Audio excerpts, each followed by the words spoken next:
So as we get started with our third panel, I just want to say how delighted I am to be here. I'm Louise Arizzoli, and I am a curator at Villa Tatti for the art collection and the Fototeca.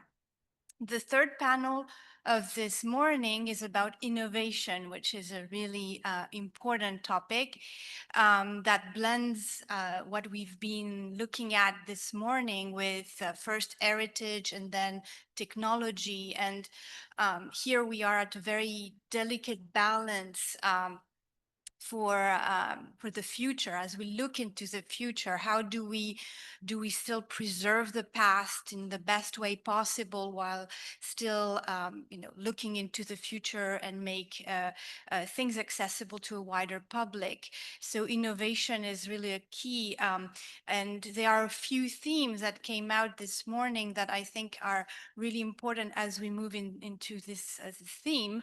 Sustainability of these images that are available, and how do we make it sustainable?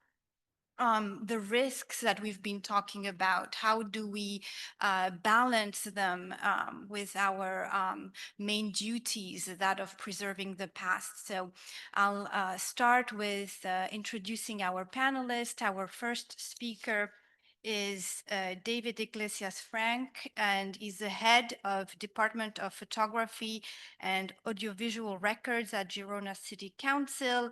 He's also the chair of the expert group in photographic and audiovisual archive of the International Council of Archives. So I'll end the floor to you.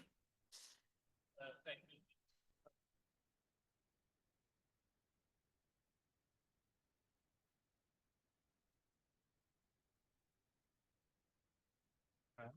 Okay, sorry. Hello, everybody. Yes, I'm an archivist at the Center for Image Research and Dissemination at the City Council of Girona. This is a photographic archive, but also an audiovisual archive with a big collection of 3 million photographs, and then TV archive, radio archive, and library, and so on.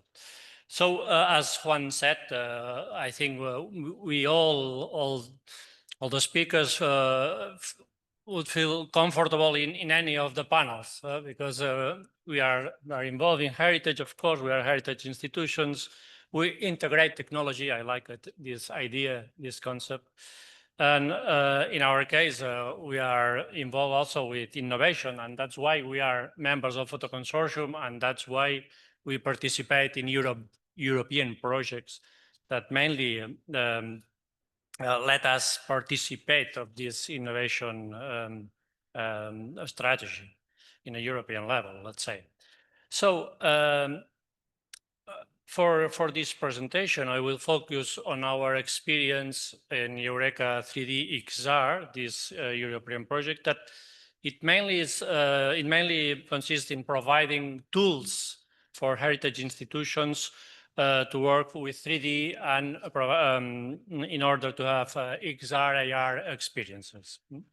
So the first question is, why 3D digitization at archives? What archives are interested in 3D? We all agree that archives is space for preservation and custody, but also discovery, knowledge, experimentation, creation. Discovery, there are full of stories in an archive.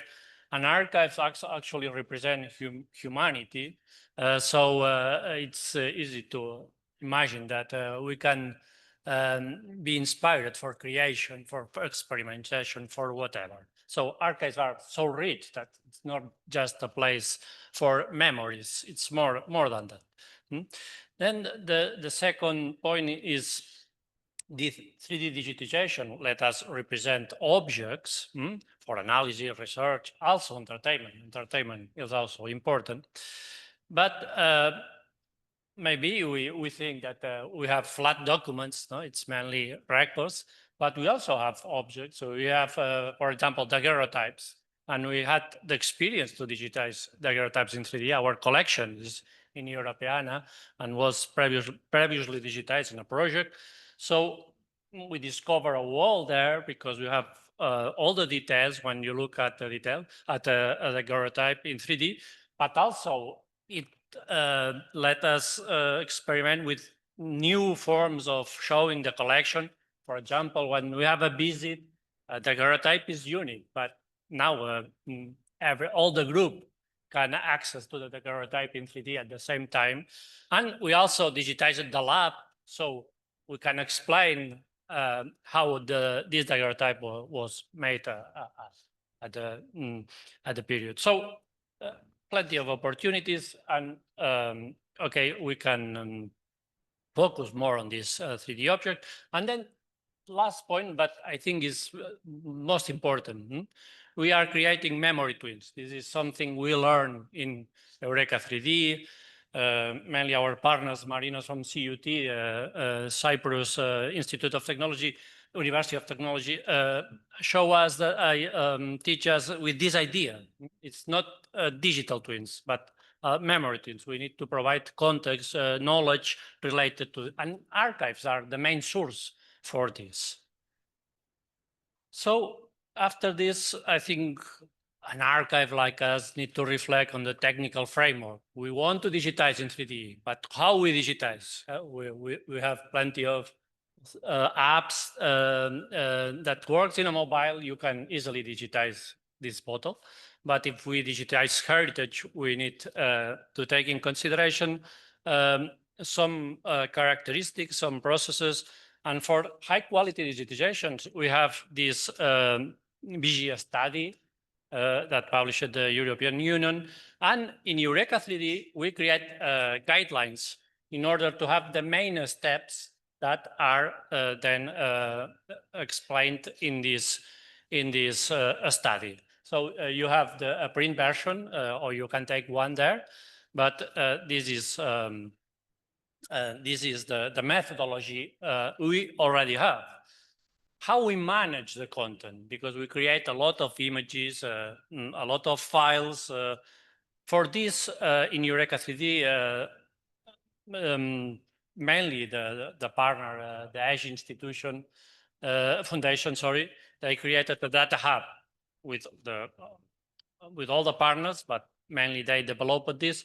So we have a data hub, and that is a place where you can use for your 3D stuff, but also you can publish it because it's linked to Europeana, or you can make accessible all the elements, all the files that are created during the process, and you can manage all this information. So it's not like just a repository; it's something for 3D. And then how we make all this accessible is another issue, are the viewers, and it's something we learned before. So the Data Hub, they use a library, they adapted a library for this, and even they developed some settings in order that each one can let's say, set the characteristics for the viewing in order, depending on the characteristic of your 3D object. So we have an answer for all these. So we can say that EUreka3D provide this sorry. EUreka3D provide all this, provide the data hub, provide the methodology and the access to this. Okay, so now focusing on this EUreka3D-XR and our experience on this. Now I will explain our scenario. We develop different tools. The companies, in our case, is an Italian company that is Swing IT. And then heritage institutions, we provide content and some requirements. I tell you. So our project is about the visualization of the walls, of the medieval walls of the city of Girona, because a big part was demolished at the beginning of the century. So the image, the photographic image you see is the section we are reproducing, let's say. So we are focusing on this part. On the map, you see all the walls that were demolished with the bastions, with the towers, but we are working in a pilot. So we start for a section, and that's what we do in this project. Then, to have a bit of a historical context, just let me say that Girona is a city that the foundation is the 1st century before Christ. So we celebrated last year 2,100 years of history. And the walls, there are the Roman walls, the pre-medieval walls, but the medieval walls, the ones that we want to make it visible again, were built in the 15th century. Then there are the towers, the bastions, a bit later. Then they were demolished, and in the western part, and the ones that were still there, kept, they were reconstructed in the 80s. So we have the walls, half of the walls, the part of the mountain, let's say, but the one in the flat area was already demolished at the beginning of the century. So this helps for the reconstruction. So what are the challenges we have with this? First is the knowledge, the scientific research. When you want to reconstruct the walls, you need an understanding of this historical element.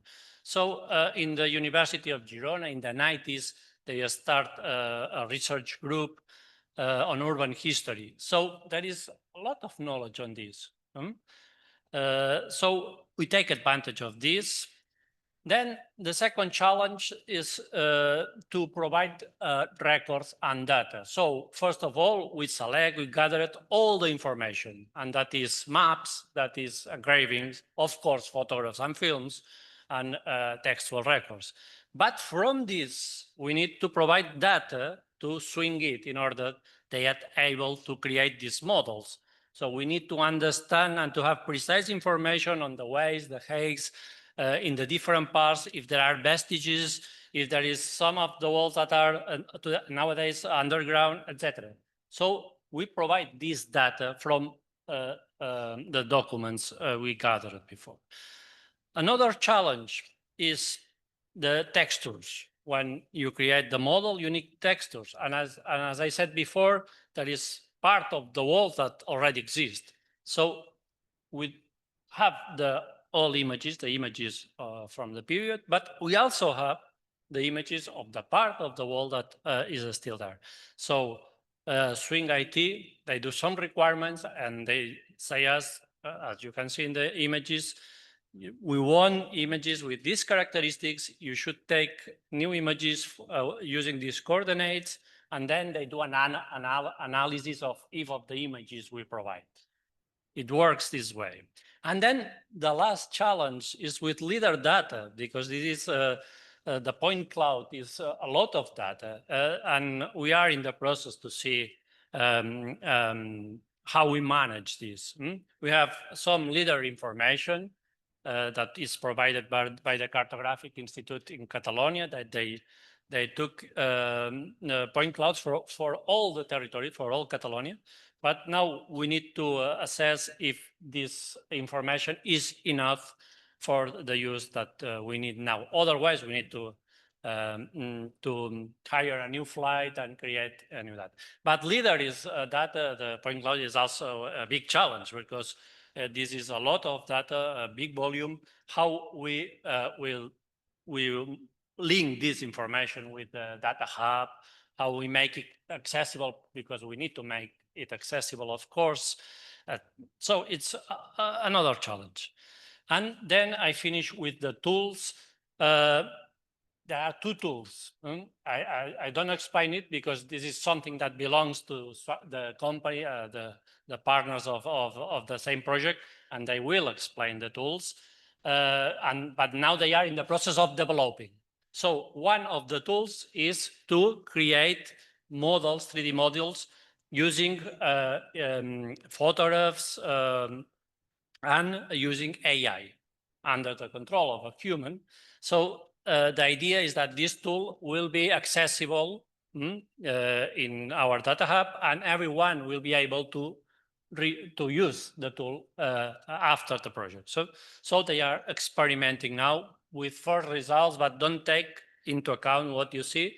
It's just a test, but we will improve this image very much. And the second tool is the one for the XR experience. You will be able to locate the model on the map. And so when you go to the place, you will realize that the walls were there. And I hope you will have a feeling that all this is quite real.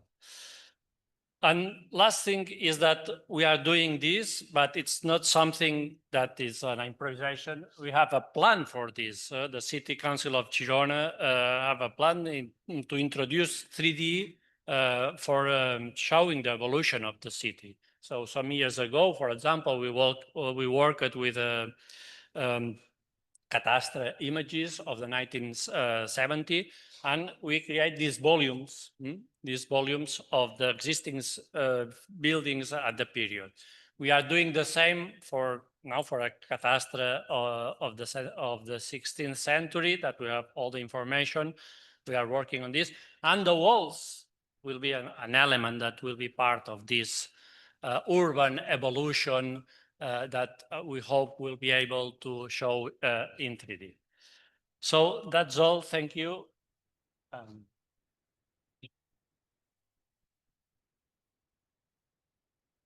Thank you very much for this fascinating paper and showing how sophisticated technology can be and how important it will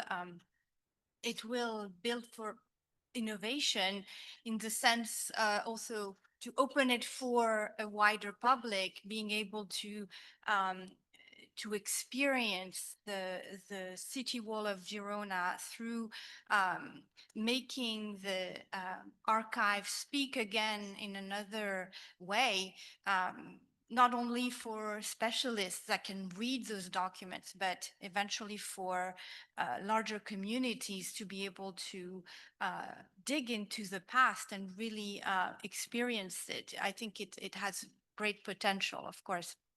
And it's really blending in the discourse that was started this morning with the great potential of technology. As we've seen in this project, it's extremely well planned and very precisely planned and tested, and so that's perhaps the direction that technology needs to take, with very well-defined objective and planification.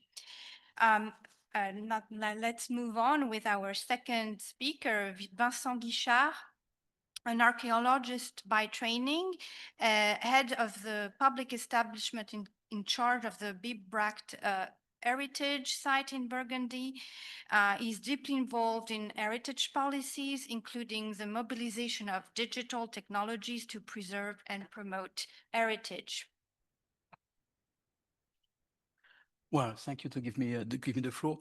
I'm very impressed to be with you today, because I'm not a specialist of archives. I'm not a specialist of information technologies. I'm simply an archaeologist more used to push a wheelbarrow.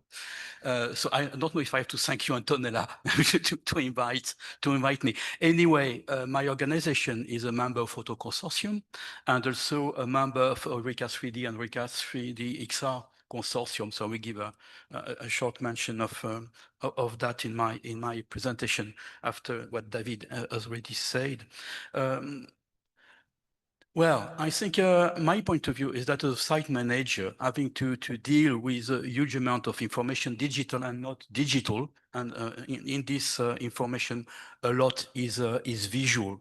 And my talk will be about the challenges and the questions that we've got on this subject.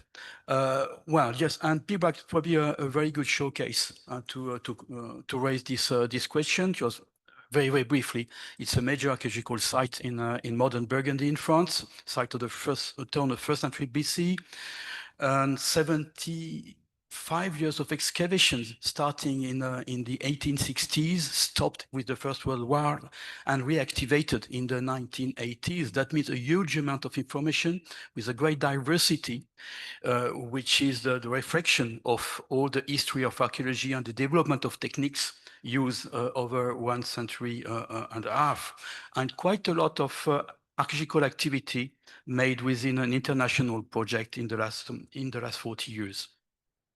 So, and what is interesting for this audience is the fact that we are processing a whole chain of production and dissemination of archaeological information, from the collection of data in the field till the sharing of these data, or the processed data, to the widest audience. So that means, for example, the visit of the site and the museum we manage, and also the scientific community today and in the future.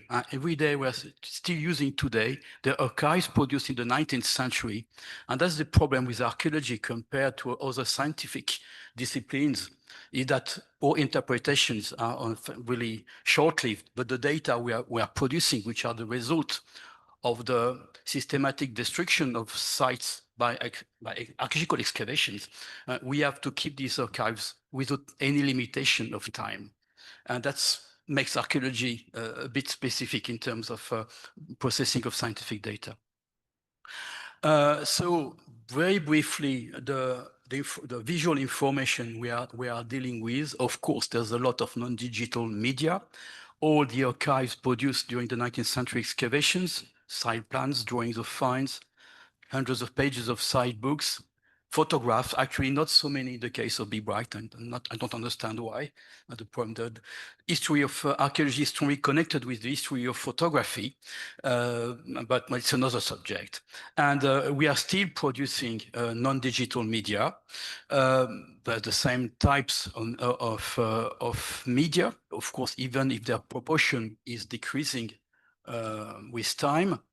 And so now, I think we consider that we are more comfortable when we manage keeping paper archives, because I think we are more comfortable in our ability to keep these archives for a long period. So we've got thousands of folders with the site recordings, and even if these site recordings are natively digital, we are very happy just to make paper prints of what we've done with a tablet in the field. And all this documentation is being digitalized according to the needs, because it's a very expensive process, especially to produce all the metadata connected to the documents. And well, of course, we are producing more and more digitally native media. So at the moment, only for one excavation, I think we are speaking of hundreds of thousands of photographs. We are speaking of site plans and more photogrammetric plans and 3D views of excavations. Drones are used in a routine every day on site. So we're dealing with thousands and tens of thousands of this kind of photogrammetric plans. More and more results of geophysical and LiDAR surveys, hundreds or even thousands, I could have put thousands, and with a very important weight for some of them. For example, ground penetrating radar or LiDAR produce very, very big files. 3D view of objects, not so many. We made the first series within the EUreka3D project, but I don't know the final use of these 3D digital twins. I think it's still a bit of a question. So we are not so far in that, and it's broadly the same, I think, for the archaeological community, and videos, but it's not so many. Altogether, I just checked yesterday before coming here, the data stored on our servers is roughly 15 terabytes. And it increases by 30% a year, so exponentially. And clearly, it's not under control. And that's one of the big questions for me. We are not controlling what we are producing in terms of digital media. So three slides to finish to present different issues present-day issues? Well, the first one is long-term archiving of files and access to these files. So as I've just said, a bigger and bigger volume of digital data. How can we? Well, we need to find reliable public backup servers of all that. At the moment, we are just relying on own equipment, so it's not very reliable. If there is a crash, even if we got servers in two different buildings, it's not so much reliable. And so we are trying to negotiate access to public servers dedicated to research uses within the EGI European network, but it's not done. And that's for the management of digital information connected to heritage, cultural heritage. I think it's a big problem. It's a very big problem at European level. And anyway, it is a big problem at the national level in my country, in France.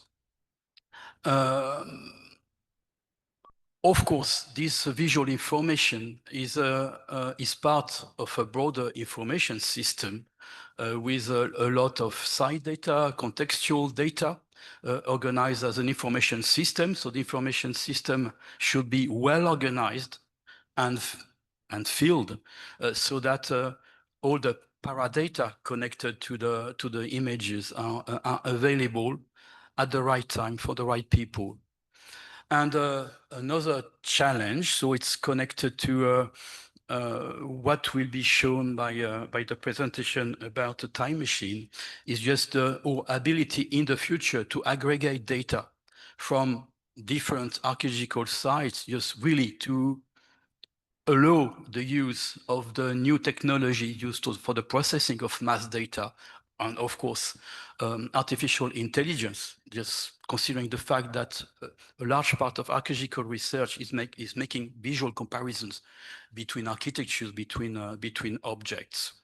And that's not what we are doing as a routine today in the archaeological community. I must say we are quite late.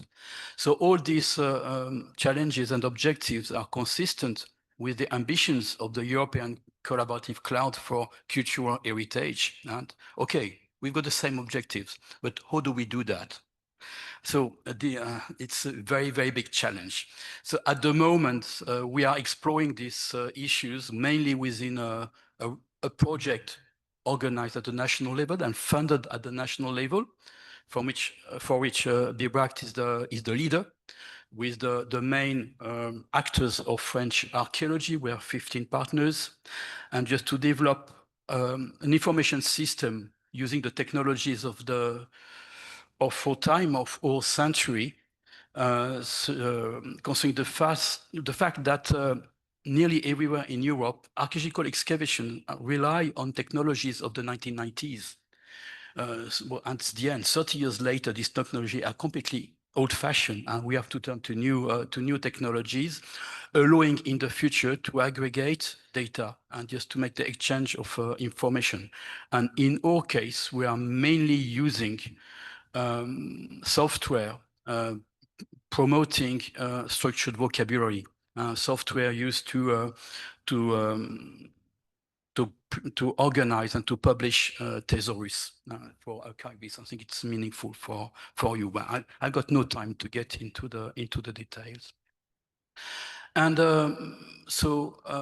second series of issues make it easier to share archaeological research and heritage with the widest possible audience. So that's what we are, what EUreka3D and EUreka3D-XR are dealing with. So the first ambition is to provide relevant access to media on servers dedicated to a wide audience, and especially Europeana.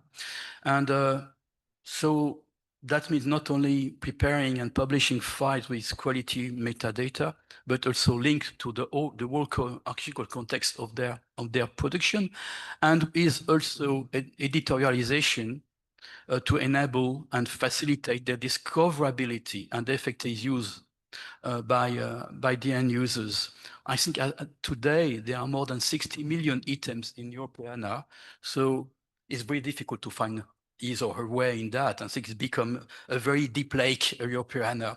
So how can we help people and research engines to dig into this NISD clay. I think it's a lot has to be done in this for that. So, for example, we just started to editorialize more images by producing small stories using the tools developed by European. I think it's very basic, but just for example, a teacher, I think it's a very nice way to get prepared and already organized documentation. But a lot needs to be done.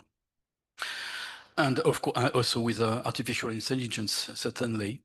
And the second aspect is mainly dealing with what we do within the team of BBACT is developing mediation tools accessible on the archaeological site itself, in the museum, and in remotely on the web. So, for example, the image I've put on the screen is a very efficient device in the Museum of BBACT. It's using a 3D, very precise 3D model to project images of just the evolution of the site and the history of excavations. So it's in some ways very basic. It's only a video projector and with very precisely produced image with scientific content.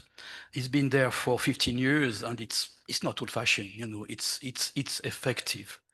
And we are very happy just to try to experiment new devices. So yes, this equipment is a part of first generation of media we developed in the last decade, sometime with great success, this one, but with the limitation that these are proprietary solutions. So that means every time we need an adjustment, we need to pay. And very often the firms which have developed the equipment just disappear 10 years later. So it's a very big problem. So the pilot case developed by BBACT within EUreka3D-XR, like the one developed parallelly to the one developed in Girona, with the help of the National Technical University of Athens, deals with the development of easy to use, free and open source software to enhance the visit of heritage site. Just one image to illustrate what we are wanting to do. Basically, actually, the images I've put on the screen are images of the device we've already got on the site, which is not so effective. The ergonomy is not so good. I think this augmented reality is just fantastic tool on archaeological site, but basically on an archaeological site, 2,000 years after the abandonment of the site or the town, there's nothing left to be seen. When archaeologists expose remains, ruins, but after that they are backfilled. So there are two main ways to use extended reality, or is just to show former excavations, and then to show the way we imagine the constructions in the past, as it's shown on the slide. And my last slide is very funny because it's exactly the same content to what we heard with Juan Alonso, because it's the same conclusion. We need to develop 3D literacy in the teams managing the heritage sites, and especially just to turn the archivist as a record keeper to record manager is really the answer. It's really what we are living at the moment. And in my team, so we had to create different new positions on the whole chain of the production and dissemination of digital media. For the recording in the field of geomaticians, somebody who makes especially photogrammetric measurements, and to the end user, just publishing a secretary. And on top of that, we've got a digital strategy manager. So basically, he is the archivist, but he works at the beginning of the chain to try to produce the strategy and not to make a mess with all the information we produce. And also another colleague who's in charge of the IT equipment and security as well, which is becoming a bigger and bigger challenge every year. Okay, and also it's very important to say that for a small team as a team of BBACT, it's very important to be part of research consortiums like EUreka3D, EUreka3D-XR, because it really opened new possibilities and new perspectives. And without that, there will be no way we will have this necessary broad vision of the subject. Okay, so my conclusion is that archaeological research has not yet completed its digital transition by far. The challenge is to massively develop the possibilities opened up by IT and especially artificial intelligence, which has not reached so much discipline so far, while guaranteeing the maintenance on very long-term access to data and keeping under control the energy consumption required to the use of it. So we need to be sober. It hasn't been mentioned this morning so far. And for me, it's a very, very big concern because there's a contradiction to have to manage ecological issues because my site is also a natural site and we are really engaged in this climate change issues, and at the same time developing energy technologies and using a lot of energy. And that's, well, it's a big problem, and I'm not the solution. So that's why I conclude with a question: is this ambition achievable? I'm not sure it is. Or to what extent is this ambition achievable would be more realistic, probably, and more politically correct. Thank you very much.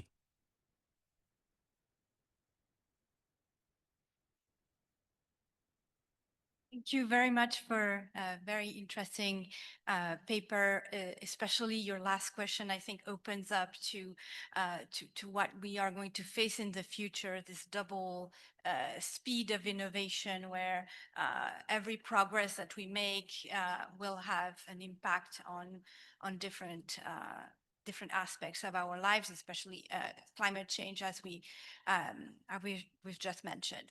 Let's move on. We have still two speakers and kind of time is shrinking. So the third speaker is Fred Truyen. He's full professor at KU Leuven University in Belgium in the research unit Cultural Studies. His research relates to digitization of heritage collections. And I will let you the floor.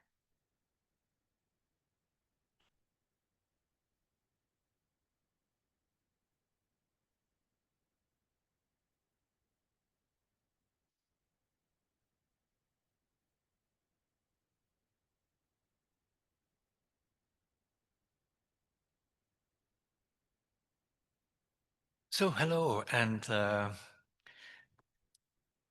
let me talk a little bit about a project that didn't start that long ago. So my presentation will be also a bit shorter because we are still going to develop it.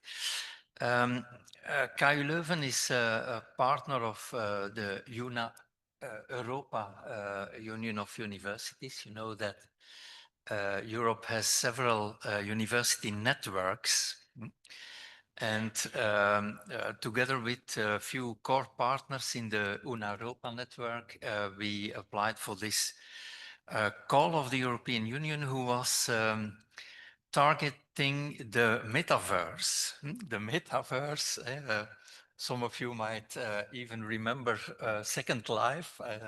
And I'm not so sure if the metaverse will be the second life of Second Life. We will have to see.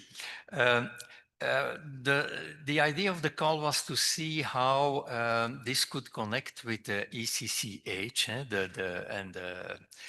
so the pool of resources on heritage in the cloud. And one of the key questions was whether we needed more standardization or less, because I think that it also became clear in projects like EUreka3D that there is a large variety of standards in 3D, in video. And the question is, how interoperable are those? And so one of the issues that we will address is to field test how far you can go and how far you, as a creative participant, can go in solving these interoperability issues. That will be one of the elements. Now, the project wants to see how this could lead to immersive experiences. So going a step further than just information, documentation, but really trying to have high-level experiences for the users. So that is something that will be researched, and how a kind of digital storytelling can be developed on that. And my team at KU Leuven is an interdisciplinary innovation team where we have UX designers, we have engineers, and we have digital storytellers. And this experience we built together with Photoconsortium in making a lot of digital stories for the collections of Photoconsortium members in, so that is the continuation of that experience. Now, since the project is only in its 8th month or so, I cannot say much details. But one of the work packages that we are heavily involved in is the X-Story work package that addresses XR storytelling. So how can we in a completely virtual environment, so we are opting for VR environments, how can we there make storytelling that goes quite deep in exchanging understandings? And there we already had a first workshop. The idea is that we will have 3 demonstrators. One is in an educational context, one is really on a research context, so for researchers, and the third one is for more engaging a larger audience. And so we in our first workshop, we started with the collections of the partner institutions, the digital collections, and try to see what kind of scenarios could we do there. The effort is led both by Heritage Malta, who are experts in digital storytelling, and the Jagiellonian University, who are UX designers. And so that from KU Leuven, we tried to contribute with a collection that we digitized in the context of European photography, the collection of high quality glass negatives that our colleague Bruno van der Meulen digitized. And we are trying to see how this kind of contents can be used in a virtual environment. How can it be used as texturing? How can it be added in a more in-depth environment?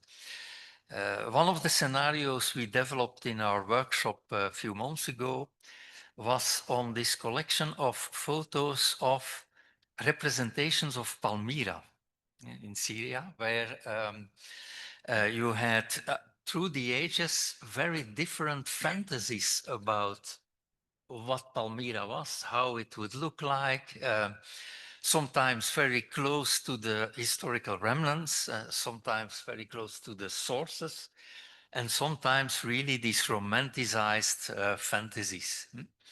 And our idea is to make a kind of walk through these different imaginations of Palmyra. And we are thinking about scenarios where you have to make choices, and depending on your feeling about how you imagine Palmyra, it could be influenced by one of these traditions, you will end up in a totally different journey. And the idea is then that you come together with other VR users and confront then these different views. So this is a thing that we are developing now. We then have a work package on really the technology side. I will not expand on that.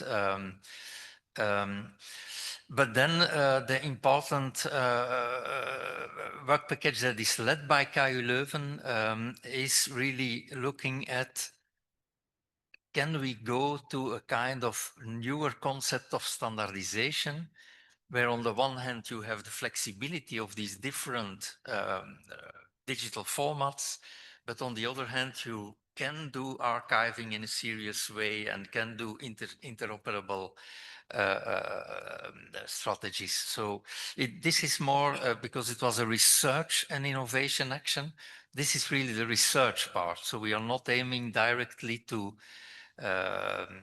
and we can gladly fall back on a lot of research that has been done in EUreka3D, also on Paradata, etc.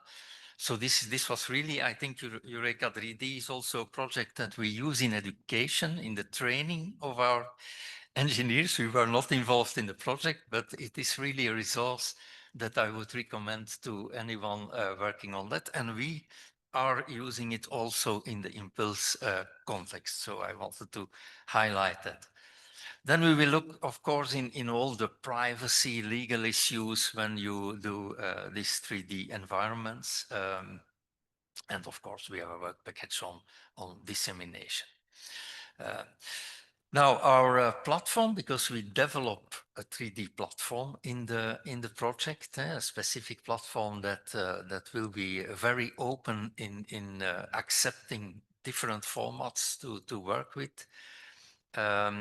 We have the first version of that running, and the next workshops. So we had a first tentative workshop. The next one will be on the education aspect, and then a creative workshop really for art, and where we work with the Film Institute Babelberg, where they do, we saw this morning these mid-journey adventures that so many young people on the internet are experimenting with, but also professional people are, of course, doing a lot of cinematography in 3D environments. And the Film Institute Babelberg is highly specialized, for example, in digitizing clothing, fashion, and draping it in a digital environment with movement and all these kind of aspects. Okay, I think I will leave it here because we have also a fourth speaker, I think, and so I'll conclude here with this. Thank you very much. Thank you very much for this very impressive project. I just have in my mind just one question arise, not really a question, but a thought. How will that deeply impact human imagination? How will we relate with reality, with the real thing, with the real object, with the archaeological site, without that augmented reality? Will newer generation be able to imagine without help? Well, to answer very shortly what my take on this would be, I think that we need to realize that our society, our natural environment will be partly virtual and imaginative. So that is the advancement. We should realize that there is not a reality in our fantasy. Our future reality will be partly our fantasy, our imagination. And that's the power of what we do with technology. That is that we shape our environment according to our imaginations, like they did in the past. And that is what we want to show people, that these representations of the past, even a photo on a glass negative, don't think that it is just a realistic representation of what the photographer imagined what you see. And I think John always shows a lot of images where you clearly can see that the photographer shaped the reality that we see. And we will do that now collectively, I think, through these technologies. But that's the philosopher in me. I don't know if all my partners agree, but okay. Thank you. Well, let's move on to our fourth speaker, Sander Münster, who is a junior professor for digital humanities at Friedrich Schiller University and secretary-elect of the Time Machine Organization. So thank you so much for this wonderful introduction. And I have to confess, when preparing my slides, I wasn't aware of this wonderful assemblage of presentations my previous speakers already did.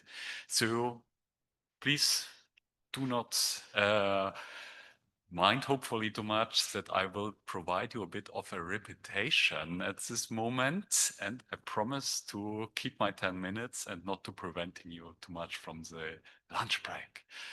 Just briefly, at the moment, what I have taken with me is some work from our Jena research group. We are currently 30 persons, specifically dealing with 3D, 4D technologies and working in Jena in Germany. And I have compiled a bit a set of a scoping on 3D technologies for cultural heritage. Let us start maybe with some challenges regarded to 3D modeling of cultural heritage. So one of the main challenges at this moment is, of course, how to scaling up 3D digitization has been already mentioned by the previous talks. And of course, there are many approaches for having, for instance, these automation approaches. That's an example from our colleagues in Darmstadt, but also involving users in this process. Another approach here is, of course, to involving different Gen AI approaches for 3D creation. At the moment, there are lots of focus on this area, also not only to creating videos, images, but also 3D content out of text, out of images, out of even music assets, etc. And also it's a question how to bringing different sets of images into experiences. So you may have heard of approaches as Gaussian splat, for instance, which directly transits from images to spatial experiences, which are coming without a real 3D model behind. Heritage visualization was a wonderful introduction to the metaverse. Many thanks to this. And I would like to highlight another facet. So that was one of our Time Machine members, Ubisoft, which is about blended experiences. So what if we could combine both 3D assets with specific locations and an enactment? So embedding this content into larger storylines. Similarly, game engines, serious gamings, no more not separated here because they are really closely working together. At the one hand, these environments for creating content for games are frequently used for instance, for XR or metaverse offering tools and tasks.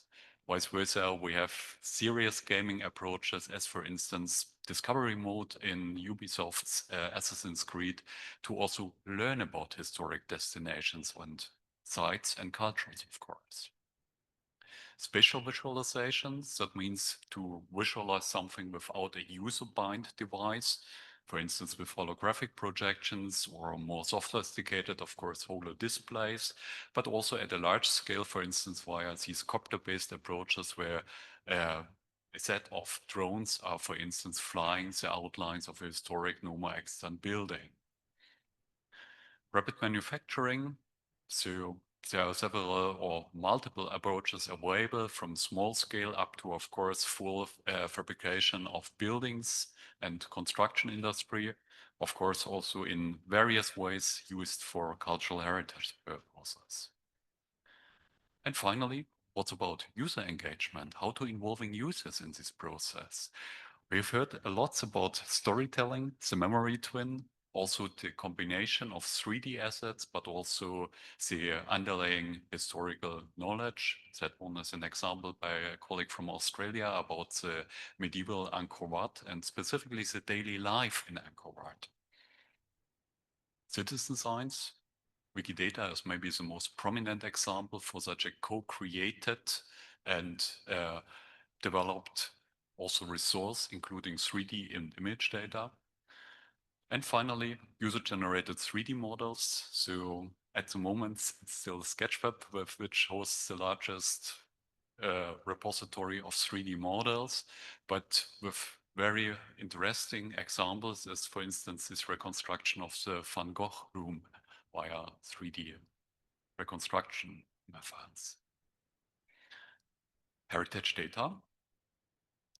At the one hand, it's very much about finding a similar or a opportunity to connecting these different sources of data to each other and specifically automatically. So it has been already mentioned the question for standards.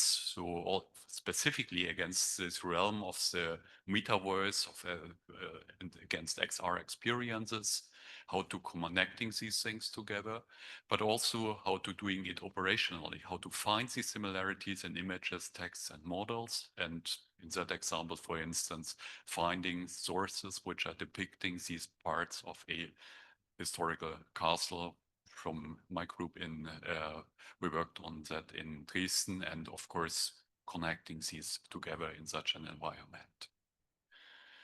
Long-term preservation has been mentioned, also where to store the data. Europeana, of course, is an aggregator. So it means it's perfectly shaped for showcasing 3D models and data. But one of the challenges we are working on since a while is, of course, where do we find the storage opportunity and how to enriching, enhancing, creating also metadata where it has not been recorded maybe from the beginning. In our case, we are working heavily with Zenodo, this CERN-based infrastructure in Switzerland, currently with around 75,000 3D mesh models of cultural heritage stored there, plus also a good number of images we have processed there. And in my last section and in my last 3 minutes, let me go to the applications for this. So, of course, it's about opportunities for enhancing visitor experiences, specifically in tourism. And that is one example, not by us, but by our colleagues from Vigo in Spain, earlier, to providing virtual guidings and guidance experiences in order to enhancing travels. For my group, we are working specifically on this browser-based 4D visualization on mobile phones. So that's an application which works worldwide. And where the main idea is to providing a 4D impression, so sliding back in history. So that state, of course, of the marketplace of Jena is no more extent, and doing it with, I would say, based on a large set of data with applications, for instance, including virtual tours and virtual, I would say, access to Wikipedia articles, to touristic destination information, etc.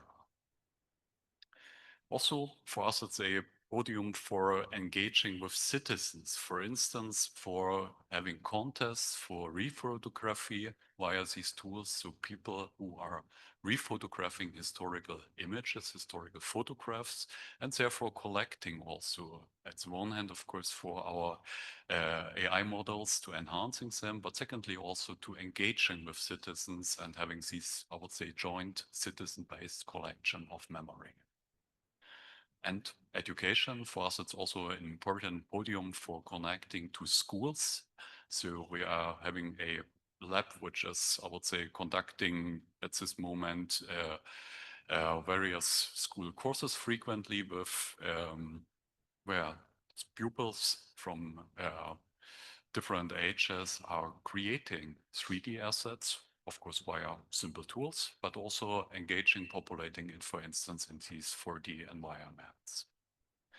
And let me use my last 1 minute to introducing to you a sister project. So I just received this video by our videographer 10 minutes before, but that is a project where we are specifically working on enhancing, of course, the access, also number of 3D models in Europeana has been mentioned also before, that there is currently a limited number available only.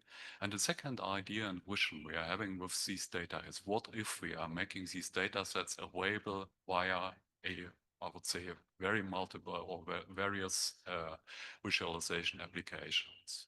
And that means that at this moment we are having a set of around 55,000 3D mesh models in our repositories. So you will now see that I just searched for Pisa and found some assets also from Pisa. And the main idea is that all of these assets are visible, accessible via pure infrastructure, but also in different other visualizations, XR ones, but also these, I would say, more analytical ones, or of course also these, I would say, holo views where this assets are directly shown in the holo panorama viewer.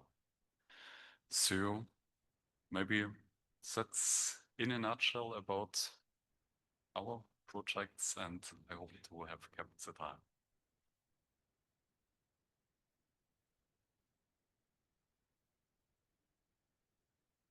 Thank you very much for the four speakers, and I'm not sure if there's time for questions. There are just a couple of questions in the chat. One is for David. 1 minute, because we are running out of time. The question was about the reuse, the scenario for the Girona walls. What is the intended reuse for this VR experience and the 3D reconstructions that you are doing?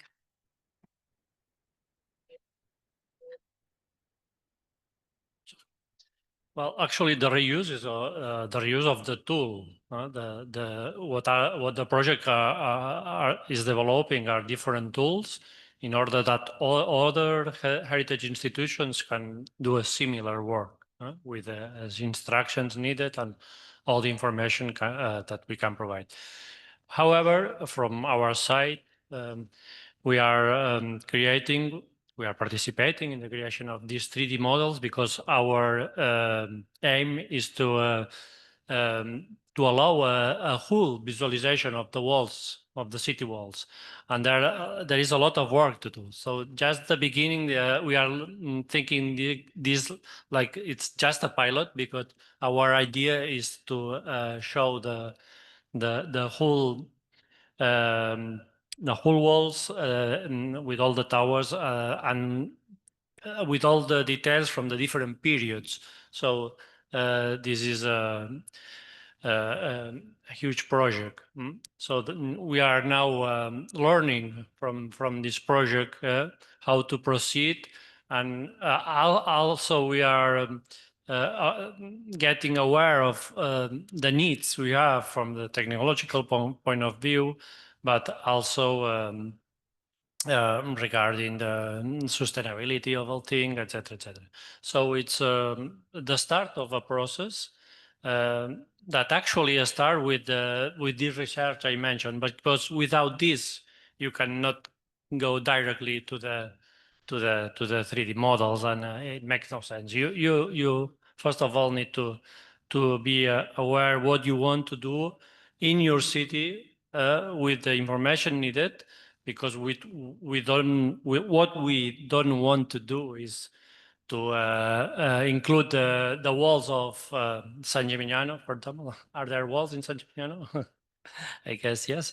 So it's we need to do something that it's realistic and that it's based on the real information we have from our walls. Thank you very much. And then a very final question that is open to the speakers, so you decide who wants to address this. Is there any kind of audience research? What is the feedback from those for whom this virtual or extended experience is intended? So this is a major question. I guess we don't have a lot of time to discuss this, but maybe a quick reaction from somebody of you. Fred. Well, we will produce a report on UX research, and so we will indeed question users of these virtual environments on a methodological basis. But that's to be expected, I think, in a year or two. So it's but there is a large literature on that kind of UX design research. Thank you very much. And maybe the very, very final remark is an important point is how can we include the visual impaired people in all these experiences that are really, you know, very visual. This is also something that may require an entire conference of their own, but maybe some feedback about this. Because I have seen that there was a question on alt text already to our session, but yeah. So I think it is a very important point. We don't have alt text yet, but I think it is something that should be considered, and we intend to achieve this maybe with the help of AI. We are still studying the way, but yes, thank you to the people who brought this topic to our attention.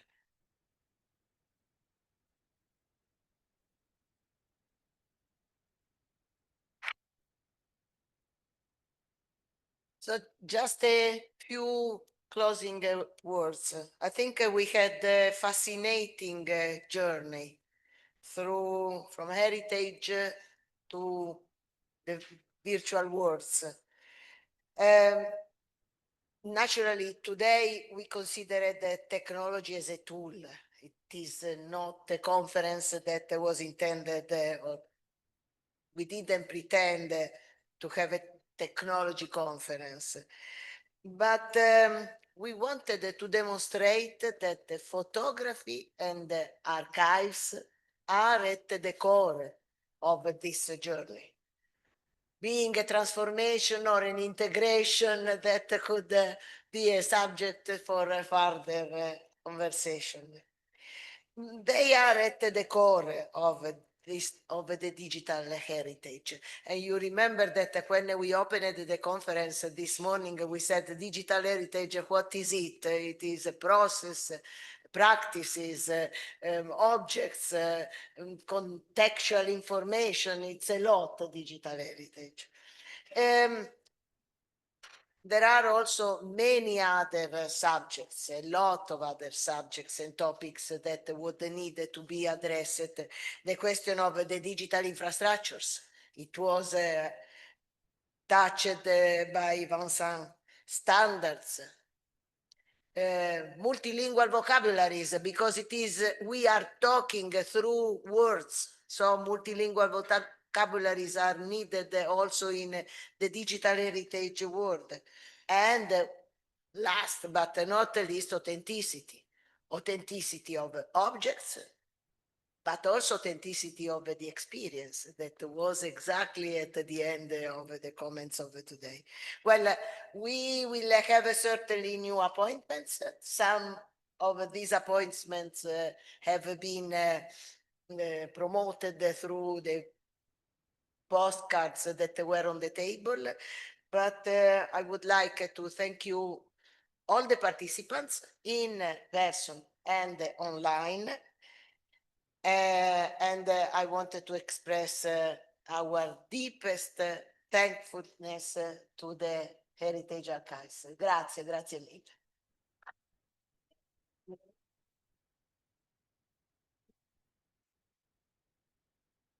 So also from my side, the final words. Thank you all to all the speakers for being with us, for sharing your insight. Thank you for Photoconsortium to organizing this. For us at the Historical Archives of the European Union, this is only the beginning of a journey. So we just became member. We look forward to the years to come. And once we will all be virtualized, we will meet in the metaverse.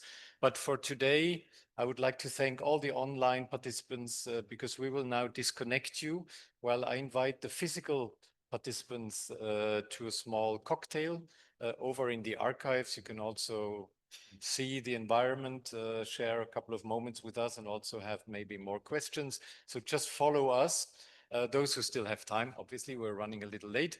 And thanks you once again also to my team who organized this, mainly Juan, Lisa, Jackie, Clara, those who are here. Thank you very much, and see you next time.